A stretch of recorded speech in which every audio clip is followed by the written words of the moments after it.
السلام عليكم ورحمة الله وبركاته. معكم عبد الرحيم مولوجي الملقب بالثقافة بمدينة ريجيميليا، رئيس التحالف الديمقراطي لبعض الجمعيات المغربية بأوروبا وأمريكا الشمالية، الذي يضم كل من نادي المملكة المغربية إيميليا رومانيا لكرة القدم وكشفية شباب الجالية المغربية بريجيميليا والصالون الثقافي المغربي الأوروبي للثقافة والإبداع.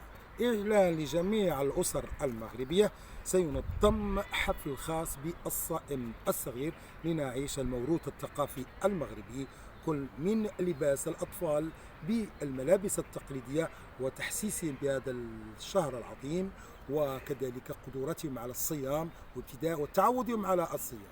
والاحتفال سيكون 4 أفريل من هذا الشهر، يعني يوم الخميس، وال25 من شهر رمضان ابتداء من الساعة 9:30، وذلك بمقر كافالي في بي كورتيجي فيا لاغونا رقم 9. وللمزيد من المعلومات اتصلوا بنا بها على الرقم التالي: عبد الرحيم مولوجي، الرقم 333-817-5027، 333-817-5027.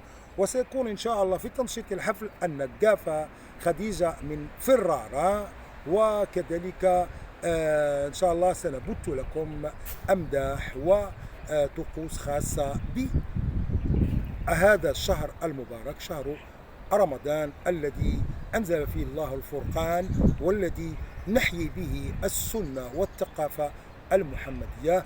وهنا أريدكم أن تعيشوا معنا الثقافة المغربية العريقة التي عشناها من أجداد إلى أجداد، وهي التي ترمز كذلك إلى الطقوس الإسلامية.